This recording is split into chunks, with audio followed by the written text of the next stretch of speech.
Hello everyone, আসসালামু আলাইকুম। আশা করছি সবাই ভালো আছেন। আমরাও আলহামদুলিল্লাহ ভালো আছি। আজকে চলে এলাম ইতালির রোম শহরে আরেকটা বৈশাখী মেলায়। তা হলো শান্তশালে ঐক্য পরিষদের বৈশাখী মেলা। চলেন তাহলে আপনাদেরকেও ঘুরে দেখাই। শান্তশালে মাদার তেরেসা এই পার্কে বৈশাখী মেলাটা উদযাপন হয়েছিল। মাদার তেরেসা পার্কটা খুব একটা বড় না। দুপুর 12টা থেকে শুরু হয়েছিল এই মেলাটা। দেখতেই পাচ্ছেন এত এত বাঙালির ভিড়। আর এই বাঙালিদের ভিড়ের কারণেই মেলাটা একদম জমজমাট হয়ে উঠেছে। গিয়ে দেখতে পেলাম স্থানীয় শিল্পীদের গানের অনুষ্ঠান। দেশ থেকে আসা শিল্পীও ছিল এখানটায়। সন্ধ্যার দিকে আরো বেশি জমজমাট হয়ে উঠেছিল।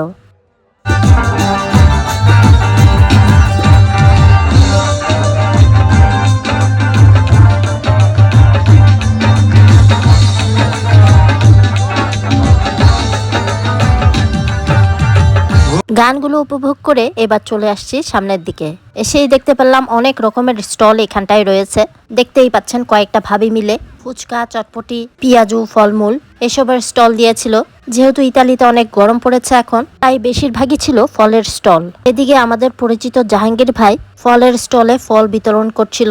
আমাদের বাঙালিদের বেশ জনপ্রিয় চটপটি আর ফুচকা ছিল এখানটায়। বেশ অনেকগুলা স্টল ছিল চটপটি আর ফুচকার। তার সাথে ছিল আমাদের শান্তশিলা এলাকার দাওয়াত রেস্টুরেন্টের পক্ষ থেকে মজার মজার খাবারের স্টল। মিষ্টি, সিঙ্গারা, সমোচা, মাংসের আইটেম থেকে শুরু করে সবকিছুই ছিল এই দাওয়াত স্টলে। এদিকে ছিল এক ভাবির ক্লথিং বিজনেসের স্টল। এখানে প্রত্যেকটা আপু ভাবিরা ভিড় জমিয়েছিল।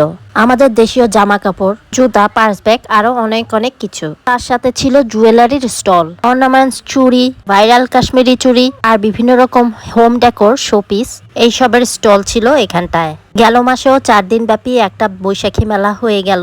সেখানেও এই আপুরাই স্টলগুলা বসিয়েছিল।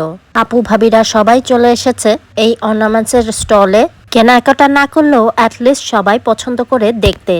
এই দেখেন আপুরা কত কত চুড়ির বাহার। তাছাড়া বড় বড় গলার গহনা, অর্নামেন্টস এগুলো তো রয়েছেই।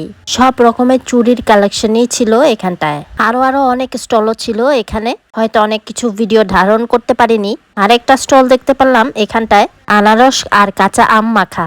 এই গরমে এই ভর্তা খেলে কিন্তু বেশ ভালোই লাগে, তাই কাঁচা আমের ভর্তা একটা ট্রাই করলাম। কাঁচা আম, কাসুন্দি আর তেঁতুল মাখা গরমের মধ্যে খেতে ভালোই লাগলো। সবাই মোটামুটি এই ভর্তা মাখাটা এনজয় করেছে। চিনি, লবণ, টকের ব্যালেন্স সবকিছু একদম পারফেক্ট ছিল। আলহামদুলিল্লাহ বেশ এনজয় করলাম ভর্তাটা। ধন্যবাদ সেই ভাইকে যেই ভাই এই ভর্তার স্টল দিয়েছে। তারপর ট্রাই করলাম ফুচকা। ফুচকাটাও আলহামদুলিল্লাহ ভালোই ছিল। এত পরিমাণ গরমেও কোনো খাবার নষ্ট হয়নি। তবে আশেপাশের থেকে শোনা যাচ্ছিল যে ঝালমুড়িটা গরমে অনেকটা নষ্ট হয়ে গেছে। সেই ভয়ে আর মুড়ি মাখা ট্রাই করা হয়নি। এবার চলে এলাম বাচ্চাদের পার্কে। খোলা মাঠে তো মেলা হচ্ছে, আর এই পাশে বাচ্চাদের খেলার রাইড গুলোতে একদম ভিড়। এইবার একেবারে বাঙালি আমেজ লাগছে, কারণ চারপাশে শুধু বাঙালি আর বাঙালি। পরিবারের সাথে বেশ কয়েকটা ফটোশুট করে নিলাম। সামনে কাছে আরেকটা পার্ক আছে, বাচ্চারা বায়না ধরলো সেখানে যাবে। বাচ্চাদের খেলাধুলা শেষে বাড়ি ফিরে গেলাম। ব্লগটা কেমন লাগলো অবশ্যই কমেন্টস করে জানাবেন। লাইক, ফলো, শেয়ার, সাবস্ক্রাইব করে পাশে থাকবেন।